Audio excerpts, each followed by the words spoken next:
والصلاة والسلام على نبيه المصطفى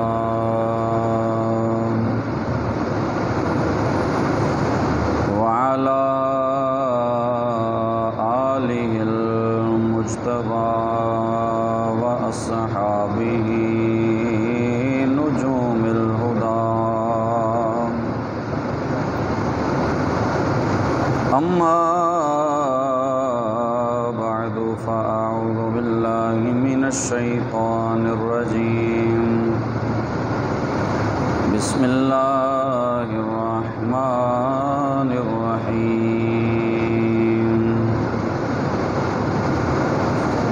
لقد رضي الله عن المؤمنين إذ يبايعونك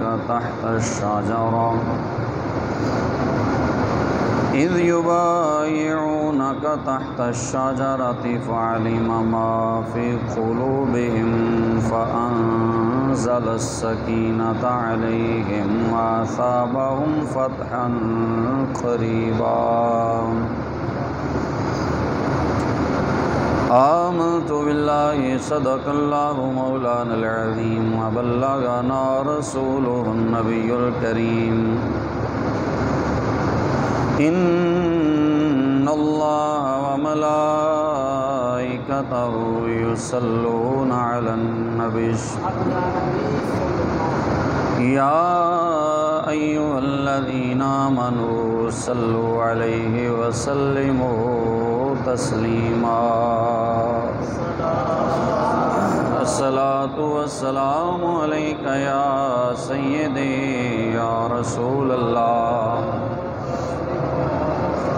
وعلى آلك وصحابك يا سيدي يا حبيب الله. الصلاة والسلام عليك يا سيدي يا جد الحسن والحسين وعلى آلك وصحابك يا سيدي يا إمام القبلتين ويا نبي الحرمين. مولاي صل وسلم دائما أبدا على حبيبك خير الخلق كلهم.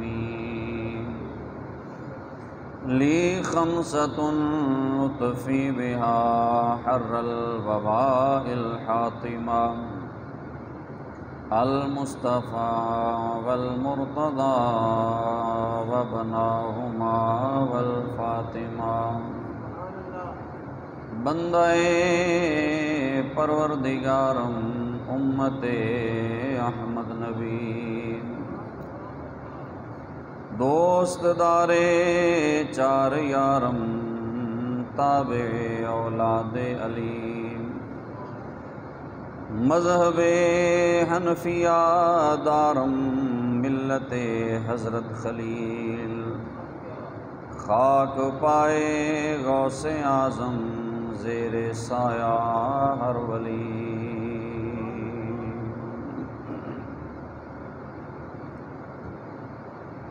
عزیزان گرامی قدر، آج کے خطبہ جمعہ میں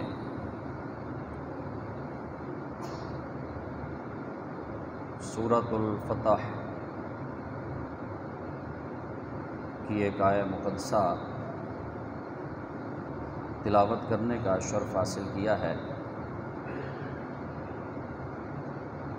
اور نبی پاک صلی اللہ علیہ وآلہ وسلم کے ایک جلیل القدر صحابی اور سرکار علیہ الصلوۃ والسلام کے تیسرے خلیفہ اور حضور کے داماد پیکر شرم و حیا، منبع سخاوت، امیر المومنین حضرت سیدنا عثمان غنی رضی اللہ تعالیٰ عنہ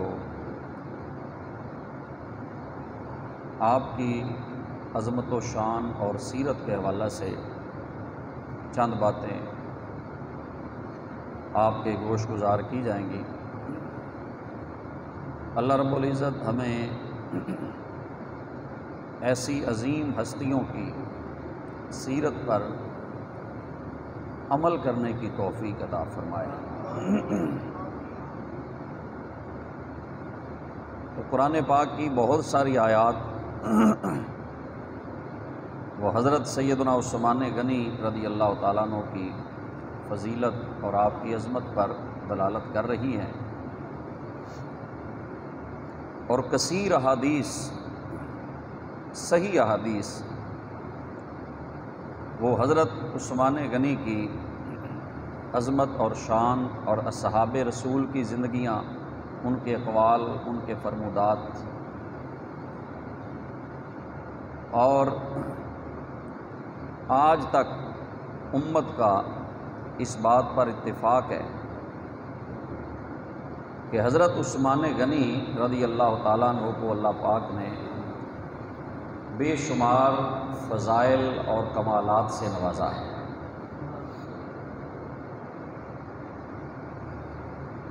اور قرآن پاک میں ہر صحابی کی عظمت کو اللہ تعالیٰ نے بیان فرمایا۔ حضور کا ہر صحابی وہ ایک چمکتا ہوا ستارہ ہے۔ الصحابی کالنجوم، فرمایا میرے صحابہ ستاروں کی مثل ہیں۔ بِأَيِّهِمْ اقتدیتم اہتدیتم، فرمایا جس کی بھی پیروی کرو گے تمہیں وہ دروازہ مصطفیٰ پہ لے جائے، جس کے بھی پیچھے چلو گے تمہیں ہدایت کا راستہ نصیب ہو جائے گا۔ تو یہ صحابہ کرام یہ سرکار صلی اللہ علیہ وسلم کے فیضان کا مظہر ہیں۔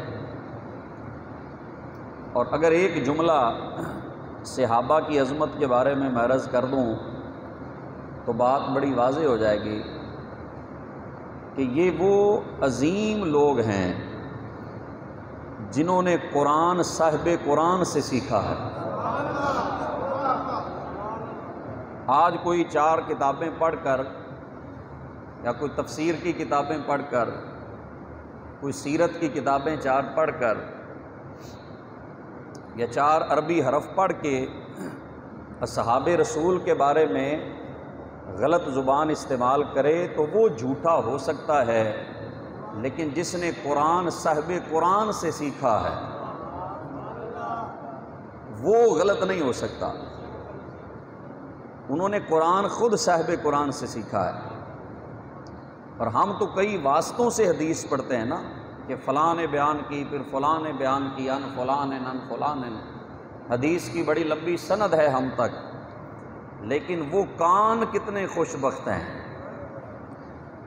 ان صحابہ کے کان کتنے خوش بخت ہیں کہ جنہوں نے ڈائریکٹ کہا سمیت رسول اللہ صلی اللہ علیہ وسلم، کہ میں نے حضور کو فرماتے ہوئے سنا،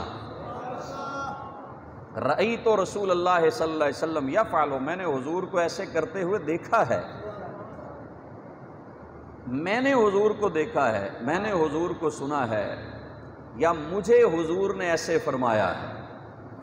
اور یہ کتنے خوش بخت ہستیاں ہیں جنہیں ڈائریکٹ بارگاہ رسالت سے فیض ملا ہے، حضور سے فیض ملا ہے۔ باقی سلسلے بھی جتنے ہیں سارے قابل عزت ہے، کوئی قادری ہے، چشتی ہے، سہروردی ہے، نقشبندی ہے، لیکن سب کو فیض کئی واسطوں سے ملا ہے، کئی واسطے ہیں، سینکڑوں واسطے ہیں، لیکن صحابہ وہ ہیں جنہیں بغیر واسطے کے بارگاہ مصطفیٰ سے فیض ملا ہے۔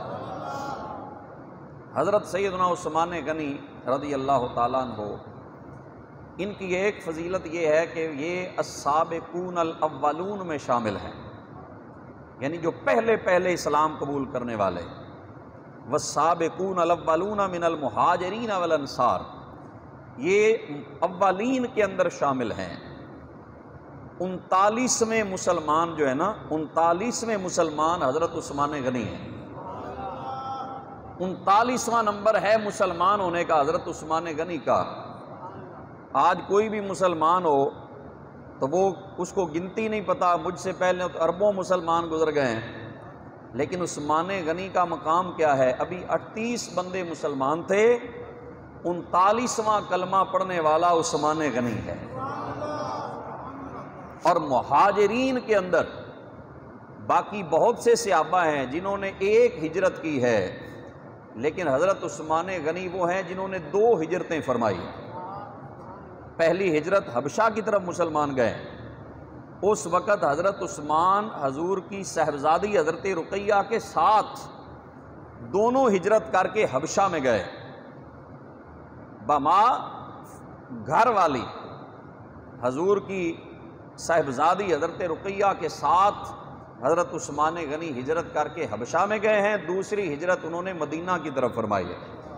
یہ صاحب الہجرتین ہیں، یعنی 2 ہجرتوں کا شرف حضرت عثمان غنی کو اللہ نے عطا فرمایا ہے۔ ہجرت تو ایک ہی کافی ہے جو مکہ سے مدینہ ہوئی، لیکن عثمان غنی رضی اللہ تعالیٰ عنہ انہوں نے 2 ہجرتیں فرمائی، 2 ہجرتوں والے حضرت عثمان غنی رضی اللہ تعالیٰ عنہ، اور 2 بیٹیاں سرکار کی حضرت عثمان غنی کے عقد میں آئی ہے۔ ایک بیٹی پہلے آئی حضرت رقیہ، جب وہ وصال کر گئیں 2 ہجری میں تو سرکار نے حضرت ام کلثوم کا نکاح آپ سے فرما دیا، اور حضور جب وہ بھی وفات کر گئیں پا گئیں تو حضور نے فرمایا اگر میری 100 بیٹی بھی ہوتی تو ایک ایک کر کے انتقال کر جاتی تو میں عثمان کے عقد میں دیتا جاتا۔ اتنا حضور خوش تھے حضرت عثمان غنی کے داماد ہونے سے۔ اللہ نے حضور کی بیٹیوں کے رشتے بھی چن کے فرمائے، سب سے چھوٹی شہزادی مولا علی کے گھر، اور جناب سیدہ رقیہ ام کلثوم یہ عثمان غنی کے گھر میں ہیں۔ کتنے خوش بخت ہیں یہ لوگ جنہیں اللہ پاک نے چنا ہے حضور کا داماد ہونے کے لیے۔ اگر ہم میں سے آج کوئی بالکل ان پڑھ بندہ بھی ہو نا، اس نے رشتہ کرنا ہو تو وہ سوچتا ہے یار یہ لڑکا صحیح ہے، اس کے ایمان کی کیا کیفیت ہے، اس کا عمل کیسا ہے، اس کا کردار کیسا ہے، معاشرے میں کیسی شخصیت ہے۔ کسی عام بندے نے بھی اپنی بیٹی کا نکاح کرنا ہو وہ سوچ سمجھ کے کرتا ہے، تو جسے رسول اللہ نے اپنی شہزادیوں کے لیے چنا ہے، ارے وہ داماد کتنے اللہ کی بارگاہ میں منتخب ہستیاں ہوں گی، چن کر یہ اللہ پاک نے حضور کے لیے منتخب فرمایا ہے۔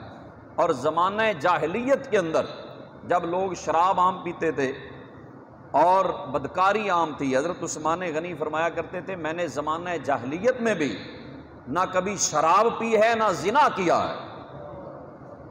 گندے معاشرے میں رہ کر اپنے آپ کو پاک رکھنا یہ بڑی بات ہے، یہ بڑا کمال ہے۔ جب دولت بھی ہو، مال بھی ہو، خاندان بھی بڑا ہو، حسن و جمال بھی ہو، اور پھر جوانی کو بچا کے رکھنا، یہ اللہ کی کرم نوازی ہے۔ تو اللہ نے منتخب جنہیں کیا ہوا تھا انہیں اللہ نے اس دور میں بھی زنا کاری سے محفوظ رکھا ہے، کیونکہ یہ حیا کا پیکر تھے۔ اللہ نے ان کو شرم و حیا بہت عطا فرمایا تھا۔ باقی وصف بھی اللہ نے دیے ہیں، لیکن ہر صحابی کو کوئی نہ کوئی خاص وصف دیا گیا، کوئی نہ کوئی خاص کمال دیا گیا، کوئی نہ کوئی امتیازی شان سرکار صلی اللہ علیہ وسلم کی بارگاہ سے انہیں ملی ہے۔ ہر صحابی کا اپنا اپنا مقام ہے، کسی کو صداقت میں بلند کیا، کسی کو بہادری میں بلند کیا، کسی کو عدالت میں بلند کیا، کسی کو شرم و حیا میں زیادہ ملکہ دیا، کسی کو جناب بہادری دلیری میں ملکہ عطا فرمایا۔ تو حضرت عثمان وہ ہیں جنہیں اللہ نے شرم و حیا کا پیکر بنایا تھا، حیا کمال پہ تھا۔ اور یہاں تک کہ حضور فرمایا کرتے عثمان وہ ہے جس سے فرشتے بھی حیا کرتے ہیں، فرشتے بھی حیا کرتے ہیں۔ یہ پوری حدیث پاک یہ موجود ہے، یہ مشکات شریف میرے سامنے موجود ہے، اس میں یہ حدیث پاک حضرت عائشہ رضی اللہ تعالی عنہا یہ بیان فرماتی ہیں کہ ایک دفعہ حضور میرے حجرہ میں جلوہ گر تھے، تو حضرت سیدنا صدیق اکبر نے اجازت چاہی حضور کی بارگاہ میں حاضر ہونے کی، تو حضرت ابو بکر صدیق کو اجازت دی۔ جب وہ اندر آئے نا تو سرکار لیٹے تھے، پنڈلی مبارک سے کپڑا ہٹا ہوا تھا، پنڈلی سے کپڑا ہٹا ہوا تھا۔ حضور تشریف لائے، حضرت ابو بکر صدیق آئے تو حضور اسی حالت میں لیٹے رہے، نہ اٹھے اور نہ کپڑے کو درست فرمایا۔ تو پھر فرماتی ہیں تھوڑی دیر گزری، حضرت عمر فاروق رضی اللہ عنہ حاضر ہوئے، انہوں نے اجازت چاہی، حضور اسی حالت میں لیٹے رہے۔ پھر تھوڑی دیر گزری، فرماتی ہیں حضرت عثمان غنی آ گئے، تو پھر حضور نے کیا کیا، فسوا رسول اللہ صلی اللہ علیہ وسلم، فرماتی ہیں کہ حضور جب حضرت عثمان آئے نا تو سرکار علیہ الصلوۃ والسلام نے اپنے کپڑے درست فرمائے اور اٹھ کے بیٹھ گئے۔ وہ جو پنڈلی مبارک سے کپڑا ہٹا ہوا تھا نا وہ بھی نیچے کر لیا۔ پنڈلی شرمگاہ میں حالانکہ مرد کی شامل نہیں ہے، پنڈلی سے کپڑا ہٹ بھی جائے مرد کا تو کوئی گناہ نہیں، عورت کی شرمگاہ ہے، لیکن حضور علیہ الصلوۃ والسلام نے درست فرمائی، اٹھ کے بیٹھ گئے۔ تو کہتی ہیں فلما خرجا، جب چلے گئے نا تو حضرت عائشہ کہتی ہیں میں نے پوچھا یا رسول اللہ ابو بکر آئے آپ اسی حالت میں رہے، فاروق اعظم آئے آپ اسی حالت میں رہے، لیکن جیسے ہی عثمان آئے تو آپ اٹھ کے بیٹھ گئے اور کپڑوں کو درست فرما لیا۔ آقا اس عمل میں حکمت کیا ہے؟ تو میرے آقا نے جو جواب دیا وہ دل کی تختی پہ لکھ لیں۔ فرمایا الا استحیی من رجل تستحیی منہ الملائکہ او کما قال، حضور نے فرمایا عائشہ میں اس بندے سے حیا نہ کروں جس سے فرشتے بھی حیا کرتے ہیں؟ فرمایا ملائکہ جس سے حیا کرتے ہیں، کیا میں اس بندے سے حیا نہ کروں؟ یہ میرے آقا کی زبان مقدس سے نکلا ہوا جملہ یہ بتا رہا ہے کہ عثمان وہ حضور کا صحابی ہے کہ جس سے ملائکہ بھی حیا کرتے ہیں۔ یار کیسی مقدس ہستی ہے کہ فرشتے حیا کریں، اور جس میں حیا ہوگا نا، جملہ سن لیں، جس میں حیا ہوگا وہ عثمان غنی کا حیا ضرور کرے گا۔ جس بندے میں حیا کی دولت ہوگی نا وہ بندہ عثمان سے حیا ضرور کرے گا، اور جس میں نہیں ہوگی تو پھر اس کو تو کچھ کہنے کا فائدہ بھی کوئی نہیں، کیونکہ حضور نے فرمایا جب حیا ختم ہو جائے تو جو مرضی کرو، پھر کوئی پکڑ دھکڑ نہیں، کوئی روکنے والا نہیں۔ حیا کی وجہ سے بندہ غلط کاموں سے بچتا ہے، حیا کی وجہ سے بندہ زبان درست استعمال کرتا ہے، حیا کی وجہ سے بندہ کوئی برا کام کرنے سے بچتا ہے۔ اور جس میں حیا نہ ہو، آپ نے سنا نہیں کہ بندہ غلط کام کرے تو ماں کہتی ہے تجھے حیا نہیں آئی، باپ کہتا ہے بھی تیرے اندر حیا نہیں ہے، شرم نہیں ہے، استاد کہتا ہے کہ یار تجھے شرم نہیں آئی یہ کام کرتے ہوئے، تیرے اندر اگر حیا ہوتا تو تو یہ کام نہ کرتا۔ تو عثمان وہ ہے جس سے ملائکہ بھی حیا کرتے ہیں، اور اتنا حیا کہ چار دیواری میں بھی غسل فرماتے نا تو کپڑا باندھ کے غسل فرمایا کرتے، کبھی چار دیواری کے اندر بھی ننگے غسل نہیں فرماتے تھے، اس قدر حیا کا پیکر تھے، اس قدر اللہ پاک نے آپ کو شرم کی دولت سے نوازا تھا۔ تو فرمایا کیا میں اس بندے سے حیا نہ کروں جس سے اللہ کے فرشتے بھی حیا کرتے ہیں، شرم کرتے ہیں؟ اور حضور نے فرمایا احیا امتی عثمان، میری امت میں سب سے زیادہ حیا والا عثمان ہے، سب سے زیادہ جس میں شرم ہے، حیا ہے، وہ حضرت سیدنا عثمان ذو النورین ہیں۔ اور حیا کے ساتھ ساتھ سخاوت اللہ نے بڑی عطا فرمائی، سخاوت اتنی عطا فرمائی کہ جب بھی اسلام کے لیے ضرورت پڑی تو عثمان نے اپنا مال بے دریغ اللہ اور اس کے رسول کے حکم پہ قربان کر دیا۔ مال کا ہونا بڑی بات نہیں ہے، یہ بات ذہن میں رکھیں، ہونا کمال نہیں ہے، مال کا اللہ کی راہ پہ خرچ کرنا کمال ہے۔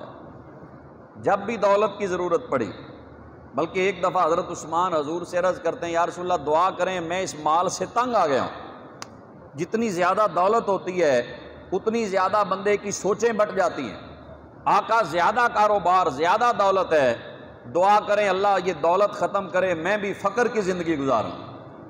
حضور دعا فرمانے لگے تو جبریل آ گئے۔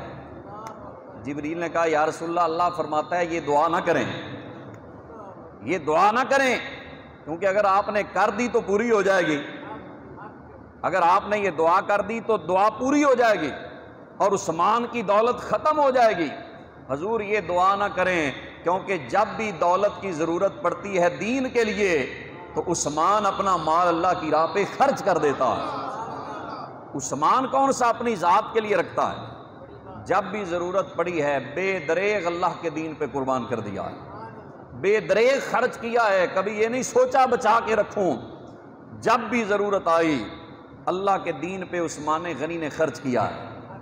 مسجد نبوی جب توسیع کرنی پڑی نا تو حضور نے پوچھا، فرمایا کون ہے جو زمین کا ایک ٹکڑا خرید کر اس میں شامل کر دے مسجد نبوی میں؟ جو خریدے گا زمین کا ٹکڑا مسجد نبوی کے لیے، اللہ اس کے بدلے میں اسے جنت کا ٹکڑا عطا فرمائے۔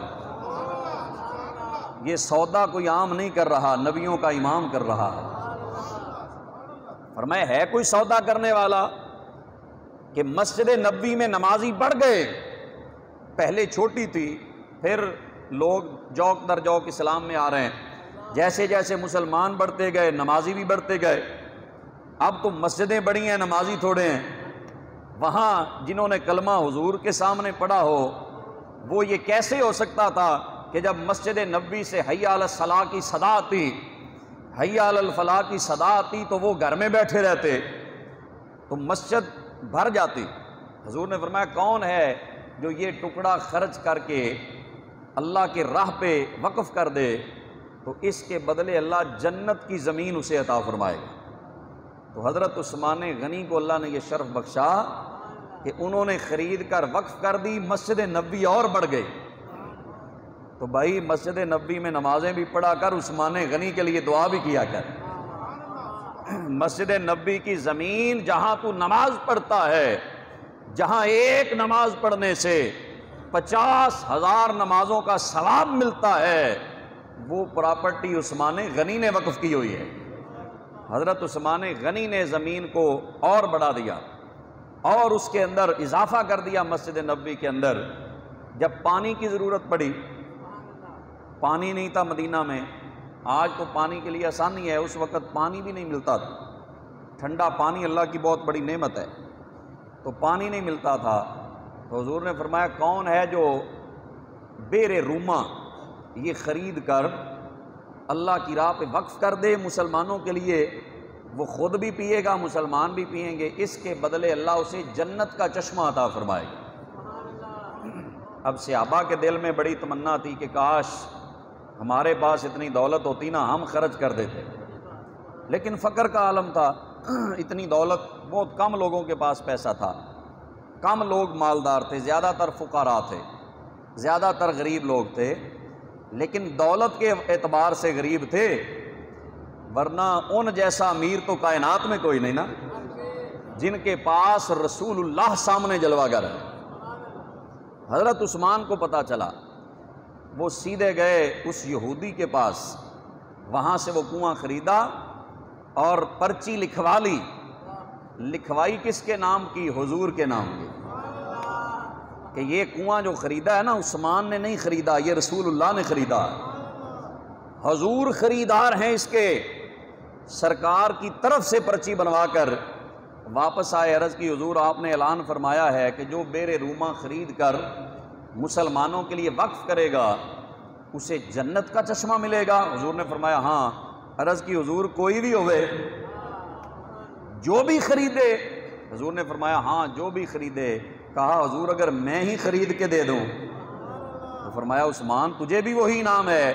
تو وہ رسید عرض کر دی، حضور یہ میں نے خرید بھی لیا ہے اور آپ کے نام کی پرچی بنوائی ہے، یہ میں نے وقف کر دیا ہے اللہ کے حکم کے مطابق، جو مسلمان بھی وہاں سے پینا چاہیں ان کے لیے اجازت ہے۔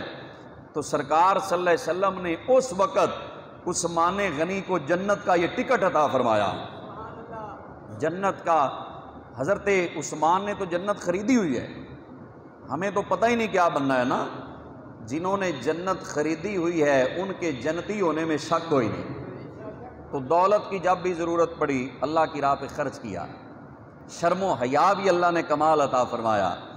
اور یہ جو آیت اتری ہے صلح حدیبیہ کے موقع پر یہ آیت آئی 6 ہجری میں، جب مسلمان حج کے لیے عمرہ کے لیے صلح حدیبیہ کے موقع پر سرکار نے خواب میں دیکھا کہ ہم عمرہ کر رہے ہیں، تو سرکار نے صحابہ کو بیان کیا تو انہوں نے کہا یا رسول اللہ دل بڑا اداس ہے کعبہ دیکھنے پر، حضور بڑے سال ہو گئے کعبے سے بچھڑے ہوئے، حضور اگر چلے جائیں عمرے پہ تو کیا بات ہے؟ تو سرکار نے کہا لو پھر تیاری کرو ہم جا رہے ہیں۔ تیاری ہو گئی، سارے صحابہ 1400 تقریباً صحابہ تھے۔ جب حدیبیہ کے مقام پہ پہنچے تو اونٹنی رک گئی، اونٹنی بیٹھ گئی۔ صحابہ کہنے لگے حضور یہ تھک گئی ہے۔ حضور نے فرمایا تھکی نہیں، میری اونٹنی جب بیٹھتی ہے اللہ کے حکم کے مطابق بیٹھتی ہے، اسے اللہ نے روکا ہے۔ وہاں پہ ٹھکانہ کر لیا، پڑاؤ کر لیا۔ کافروں نے کہا ہم عمرہ نہیں کرنے دیں گے، ہم تمہیں کعبے کے قریب نہیں آنے دیں گے۔ وہاں مذاکرات ہوتے رہے، یہ بڑا لمبا واقعہ ہے۔ بالآخر حضور نے اپنا سفیر بنا کر حضرت عثمان غنی کو بھیجا، کیونکہ حضرت عثمان غنی خاندانی اعتبار سے بڑی وجاہت رکھتے تھے، خاندان قریش سے تعلق تھا اور سردار تھے مکہ کے، تو ان کو حیا ہوگا، اس لیے حضور نے حضرت عثمان غنی کو بھیجا کہ یہ فیملی کے اعتبار سے خاندانی اعتبار سے بڑی وجاہت رکھتے ہیں اور دولت مند ہیں، امیر ہیں، رئیس ہیں، تو اس لیے ان سے وہ مذاکرات کریں گے۔ تو آپ نے جب بھیجا نا تو پیچھے صحابہ آپس میں گفتگو کر رہے ہیں، وہ کہتے ہیں یا رسول اللہ عثمان کتنا خوش بخت ہے کہ کعبے میں گیا ہوگا، طواف کیا ہوگا اور وہاں حجر اسود کو چوما ہوگا، حضور وہاں کعبے کے سامنے نماز پڑھی ہوگی، آقا آب زمزم پیا ہوگا، حجر اسود کو بوسہ دیا ہوگا، مقام ابراہیم پہ نفل پڑے ہوں گے، صفا مروہ کی سعی کی ہوگی۔ تو حضور نے فرمایا صحابہ یہ بات میری سن لو، یہ نہیں ہو سکتا کہ عثمان ہمارے بغیر عمرہ کر لے، عثمان ہمارے بغیر عمرہ کر لے، یہ ہو نہیں سکتا۔ اب اچھا آپ یہ خود شرعی مسئلہ یہ بتائیں، کسی عالم سے کسی مفتی سے پوچھیں کہ احرام باندھا ہو، نیت بھی کی ہوئی ہو، کعبے میں بندہ چلا بھی جائے اور وہ کہیں بھی کہ تم عمرہ کر لو، تو وہاں کیا ضرورت ہے رکنے کی؟ چاہیے یہ تھا جاتے ہی عثمان غنی عمرہ کرتے، صفا مروہ کی صحیح کرتے، حلق کرواتے، احرام کھول کے ان سے بات کرتے، لو جی اب میرے ساتھ بات کرو۔ انہوں نے کہا بھی عثمان تم عمرہ کر لو، کیونکہ تم آ گئے ہو، تمہیں ہم نہیں روکتے، تم سفیر بن کے آئے ہو، تم عمرہ کر لو۔ لیکن عثمان غنی نے کیا جواب دیا؟ آپ نے فرمایا میری کیا مجال ہے کہ میں حضور کے بغیر کعبے کا طواف کروں، کعبے کا طواف میں سرکار کے بغیر کروں؟ انہوں نے فرمایا میں تو کہتا ہوں بلکہ عثمان غنی نے ہو سکتا ہے کعبے کو دیکھا بھی نہ ہو، عمرہ تو دور کی بات ہے، وہاں صفا مروہ کی سعی تو دور کی بات ہے، عثمان غنی نے ہو سکتا ہے کعبے کی طرف دیکھا بھی نہ ہو، انہیں پتا تھا کہ کعبے کا مقام بعد میں ہے، مصطفیٰ کا مقام پہلے ہے۔ یا رسول اللہ، یا رسول اللہ، یا رسول اللہ، یہ ہے دین۔ آج کل بڑے خشک مولوی بھی آپ کو نظر آئیں گے، کیوں جی ہمارا مذہب خشکی والا نہیں ہے، ہمارے دین کی بنیاد مصطفیٰ کا عشق ہے۔ وہ دین ہی نہیں جس میں حضور کی محبت نہیں ہے، جس میں حضور کا عشق نہیں ہے، جس میں صرف نماز کی بات ہو رسول اللہ کی بات نہ ہو، وہ نماز رب منہ پہ مارے گا جس نماز کے پیچھے عشق رسول نہیں ہے۔ یہ ہے کعبے کا طواف، احرام باندھا ہوا ہے جناب، نیت کی ہوئی ہے، قربانیاں ساتھ ہیں، کعبہ سامنے ہے، اور پھر آفر مل رہی ہے، سادہ آفر، اور حضور نے منع بھی نہیں کیا تھا کہ عثمان تم کر لینا عمرہ یا نہ کرنا، منع بھی کوئی نہیں، لیکن عثمان غنی نے فرمایا نہیں کہ ہم جانتے نہیں ہیں، ہم جانتے نہیں ہیں اے درد کیا ہے کعبہ ہم جانتے نہیں ہیں، اے درد کیا ہے کعبہ جس سمت ہو وہ دلبر، جس سمت ہو وہ دلبر اس کا طواف کر لو، جس سمت ہو وہ دلبر اس کا طواف کر لو۔ دیکھا محبت کا منظر، عشق کا منظر دیکھا آپ نے؟ یہ ہے اسلام جو صحابہ نے قبول کیا تھا، یہ صحابہ کی محبت ہے۔ کعبے میں حضور نے فرمایا 120 رحمتیں ہر وقت اترتی ہیں۔ کتنی؟ 120 رحمتیں اترتی ہیں۔ 60 رحمتیں جو ہیں وہ طواف کرنے والوں کے لیے، 60 رحمتیں طواف کرنے والوں کے لیے، 40 رحمتیں جو وہاں نماز پڑھنے والے ان پہ اترتی ہیں، اور 20 رحمتیں جو زیارت صرف کرتے ہیں ان پہ اترتی ہیں۔ 120 رحمتیں، 60 جو طواف کر رہے ہیں، 40 جو وہاں کعبے میں نماز پڑھ رہے ہیں، اور 20 جو کعبے کو دیکھ رہے ہیں، زیارت کر رہے ہیں۔ کیا اس حدیث کا عثمان غنی کو نہیں پتا؟ کیوں جی؟ کہ بھائی اگر طواف کروں گا 60 رحمتیں مل گئیں، اگر پھر نماز پڑھوں گا 40 بھی مل گئیں، پھر بیٹھ کے تھوڑی دیر دیکھتا رہوں گا تو 20 اور مل گئیں، 120 رحمتیں آیا جو ہوں لے جاؤں۔ انہوں نے فرمایا ہوگا کہ ادھر رحمتیں ہیں ادھر رحمت للعالمین ہے۔ اے تن میرا جے چشے ماں ہووے تے میں مرشد وے کہ نہ رجاں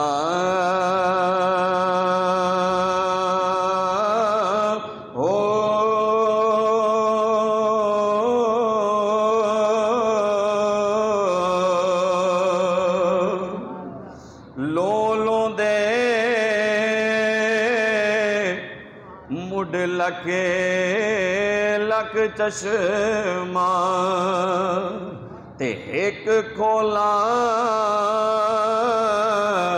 ایک کجا ہو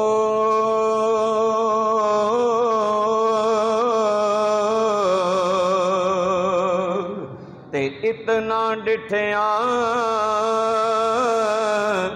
جے مینوں صبر نہ آوے تے میں ہور کتے ول بجاں ہو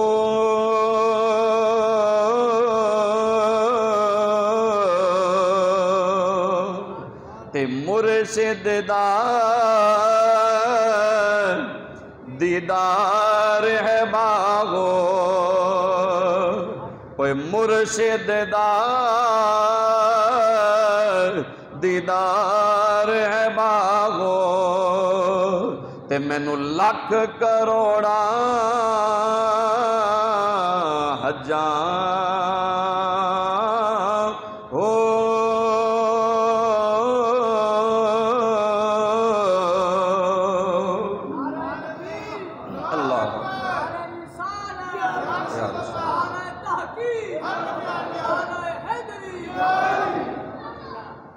یہ ہے عثمان غنی کی عبادت۔ اب خبر مشہور ہو گئی کہ حضرت عثمان کو انہوں نے روک لیا اور شہید کر دیا عثمان غنی کو۔ جب یہ خبر پہنچی نا حضور کے پاس حدیبیہ کے مقام پہ، تو سرکار نے فرمایا صحابہ میری بیعت کرو کہ آج اگر مرنا پڑا دین کے لیے تو جان دو گے؟ سارے صحابہ دوڑ دوڑ کے آ رہے ہیں، یا رسول اللہ بیعت کریں، حکم آپ نے کرنا ہے، جانیں ہم نے قربان کرنی ہے۔ یہ مجنوں وہ ہیں جو چوری کھانے والے نہیں ہیں، یہ اپنی جانوں کا نذرانہ پیش کرنے والے ہیں۔ عرض کی آقا اشارہ آپ کریں گے ہم اپنی جانوں کے نذرانے پیش کر دیں گے۔ آقا یہ جان ایک کیا، 1000 جانیں بھی ہوں ہم دین مصطفیٰ پہ قربان کرنے کے لیے تیار ہیں۔ بیعت کی، سارے صحابہ بیعت کر رہے ہیں۔ بیعت کی جب تو آخر پہ سرکار علیہ الصلوۃ والسلام نے فرمایا لو بھائی تم سب نے بیعت کر لی ہے، اب میں عثمان کی طرف سے خود ہی بیعت کرنے لگا۔ عثمان یہاں موجود نہیں، عثمان کے لیے تو بیعت ہو رہی ہے۔ فرمایا لو یہ میرا ہاتھ ہے، اللہ حضور کا مقدس وہ ہاتھ ہے جسے اللہ فرماتا ہے لوگو یہ رسول کا ہاتھ نہیں ہے، یہ اللہ کا ہاتھ ہے۔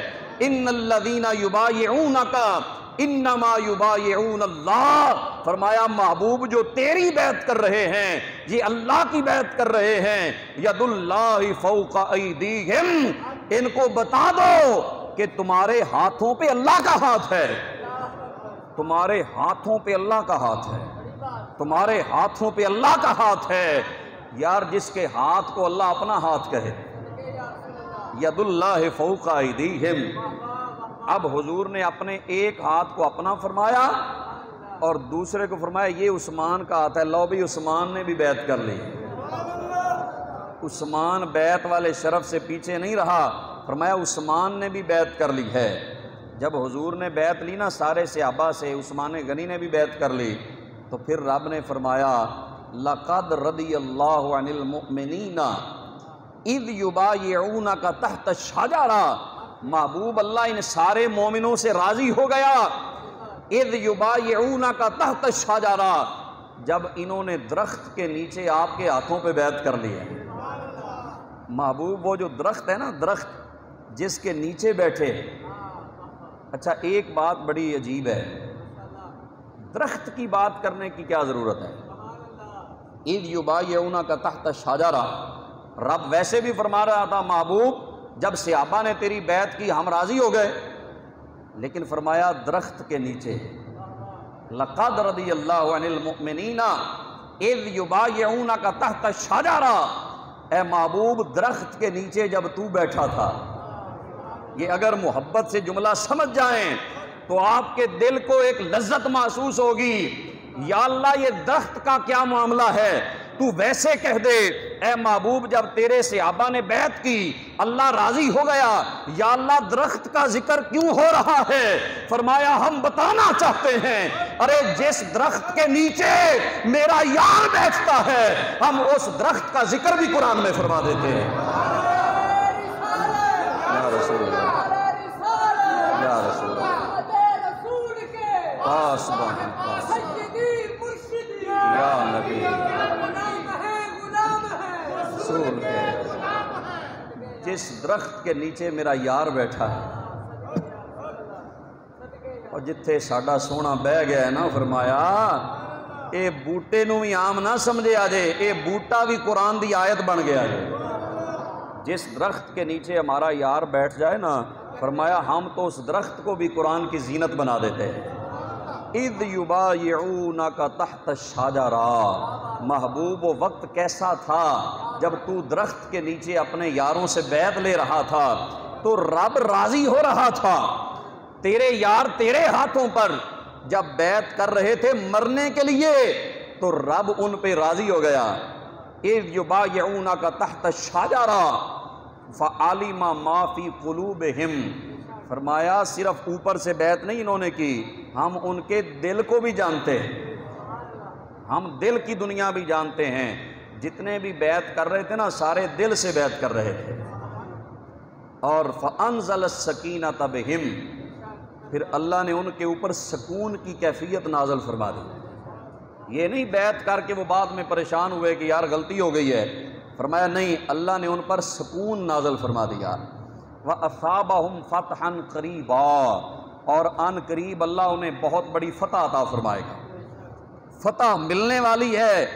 ان 1400 صحابہ نے میرے حبیب کے ہاتھوں پہ بیعت کی ہے، تو میرے آقا نے فرمایا جتنے صحابہ نے درخت کے نیچے میرے ہاتھوں پہ بیعت کی ہے نا، لا يدخل النار احد منهم ممن بایا تحت الشجرہ، فرمایا جتنے بھی صحابہ نے درخت کے نیچے بیعت کیا سارے جنتی، کوئی دوزخ میں نہیں جائے گا، وہ سارے کے سارے پکے جنتی ہیں جنہوں نے درخت کے نیچے میرے کریم آقا کے ہاتھوں پر بیعت کر لی ہے۔ اور سارے صحابہ نے اپنے ہاتھوں سے بیعت کی، سارے صحابہ نے اپنے ہاتھوں سے بیعت کی۔ مرتبہ سب کا بلند ہے، ہم کسی کی تنقیص کرنے والے نہیں ہیں، ہر صحابی اپنے ہاتھ سے بیعت کر رہا ہے۔ لیکن اے عثمان ذو النورین، تیرے مقدر کو سلام ہے، تو اپنے ہاتھ سے بیعت نہیں کر رہا، تجھے مصطفیٰ یہ شرف دے رہے ہیں کہ سرکار نے اپنے ہاتھ کو تیرا ہاتھ کہہ کر پھر حضور نے بیعت کر کے بتایا لوگوں عثمان کی بیعت بھی ہو گئی ہے۔ حضور نے فرمایا یہ عثمان کا ہاتھ ہے۔ کتنا بڑا شرف ملا، کتنی بڑی سعادت ملی جناب عثمان ذو النورین کو۔ پھر یہ آیت اتری کہ اللہ ان سے راضی ہو گیا، یہ اصحاب بیت الرضوان ہیں، اور ان میں حضرت عثمان غنی کو خصوصی اللہ پاک نے شرف اور خصوصی سعادت عطا فرمائی۔ اور پھر ان کا ایک اور میں عرض کر دوں ایک حدیث پاک۔ آج ہم محبت کا دعویٰ تو کرتے ہیں، ہر بندہ ہی تقریباً کرتا ہے، لیکن ہمارا عمل اور ہوتا ہے، دعویٰ اور ہوتا ہے۔ ایسے ہی ہے نا، فرق ہے، تضاد ہے ہمارے کلام میں اور ہمارے عمل میں، ہمارے قول اور فعل میں بڑا تضاد ہے۔ ہم کہتے ہیں ہم غلامی رسول میں موت بھی قبول ہے، تو کام سارے حضور کی شریعت کے خلاف ہوں، لیکن غلامی رسول میں موت قبول ہے۔ شاید ہم یہ مطلب لیتے ہوں کہ موت تے قبول ہے، اس تو تھلے والی گل نہیں قبول۔ کیوں جی حضور لئی مر تے سکنے ہاں، پر حضور واسطے اسی رشوت نہیں چھڑ سکتے، اسی مر تے سکنے ہاں پر حضور دی سنت سمجھ کے داڑھی نہیں چہرے تے سجا سکتے، اسی مر تے سکنے ہاں لیکن حضور کی خاطر سود نہیں چھوڑ سکتے۔ ہم مر تو سکتے ہیں لیکن حضور کی خاطر، حضور کے حکم کی خاطر ہم جناب والا جوا اور غلط کام نہیں چھوڑ سکتے۔ یہ صرف خالی دعوے ہیں۔ عثمان غنی وہ صرف دعوے کرنے والے لوگ نہیں، دعوے تو انہوں نے کیے ہی نہیں، ہم خود دعوے کرتے ہیں۔ ان کے دل کی کیفیت اللہ قرآن میں بیان فرماتا ہے۔ وضو کیا حضرت عثمان غنی نے، وضو فرمایا، وضو فرما کے نا جب کھڑے ہوئے تو مسکرانے لگ گئے، مسکرانے لگ گئے۔ کسی نے پوچھا عثمان کیا ہو گیا، کوئی بات یاد آ گئی ہے؟ وضو کر کے مسکرانے کی وجہ کیا ہے؟ کوئی بات ایسی سنی ہے جو مسکرانے والی ہے؟ کوئی خیال آ گیا ہے؟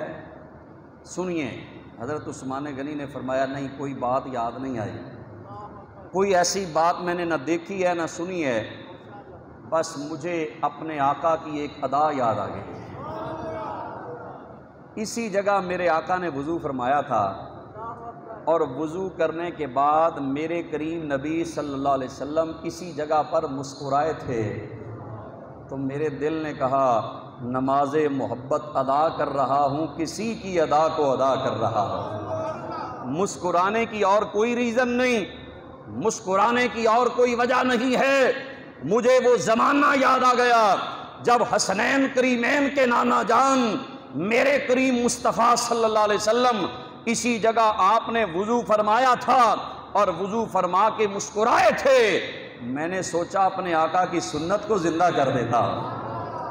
یہ سنت کا کے اوپر پابندی دیکھو، سنت رسول کی پابندی دیکھو۔ آج ہم سرکار کی سنت سے منہ پھیر کر ذلت ہمارا مقدر بن گئی، لیکن وہ لوگ معزز اس لیے تھے کہ انہوں نے حضور کی سنت سے چہرہ نہیں پھیرا، حضور کی شریعت سے اپنا چہرہ نہیں پھیرا۔ یہ تو مستحب پر ان کا عمل ہے، فرائض پہ کتنا عمل ہوگا؟ یہ مستحب عمل پہ وہ اتنا پیرا دے رہے ہیں، اور آج بدقسمتی سے کچھ پیر بھی ایسے ہیں، فقیر، وہ کہتے ہیں شریعت والا راہ ہو رہے تے ساڈا راہ ہو رہے۔ بالکل صحیح ہے، انہاں دی گل بھی صحیح ہے۔ کیویں بھئی شریعت والا راہ جنت والا ہے، تہاڈا دوزخ والا ہے، راہ تے ہو رہی ہے نا جی۔ ساڈا راہ کہندے ہو رہے تے اے شریعت والا راہ ہو رہے۔ گل انہاں دی ایک حساب نال ٹھیک ہے، اے راہ ہے جڑا جنت تے جاندا ہے، تے جڑے تے تسی اپنے مریداں نوں لئی جاندے ہو جہنم وچ جان والا ہے۔ کوئی دو راستے نہیں ہیں۔ میرا یہ ایک جملہ دل کی تختی پہ لکھ لو، آج لٹیروں سے اپنا ایمان بچانا چاہتے ہو تو اس فقیر کے اس جملے کو دل پہ لکھ لو، کوئی راستہ نہ دو ہے، نہ تین ہے، نہ چار ہیں، جنت کا راستہ ایک ہے جو محمد عربی کے قدموں سے ہو کے جاتا ہے، کوئی اور راستہ نہیں۔ یہ سمجھے کوئی اور راستہ بھی ہے، کوئی اور راستہ نہیں، راستہ مصطفیٰ والا ہے۔ مجرم ہو تو اشکوں سے منہ دھوتے ہوئے آؤ، آؤ در تواب پہ روتے ہوئے آؤ۔ مذکور ہے قرآن میں بخشش کا طریقہ کہ محبوب کی دہلیز سے ہوتے ہوئے آؤ۔ بس یہی راستہ ہے جو صحابہ نے دیا۔ حضرت عثمان غنی کی سیرت ہمیں بتاتی ہے کہ آؤ اپنا تعلق نبیوں کے امام سے جوڑ لو، بس یہی راستہ سیدھا ہے، یہی مستقیم راستہ ہے، اور یہی جنت میں جانے والا ہے، یہی قرب خداوندی کا راستہ ہے۔ اللہ تعالی ہمیں عمل کی توفیق عطا فرمائے۔ وما علیہ الا البلاغ۔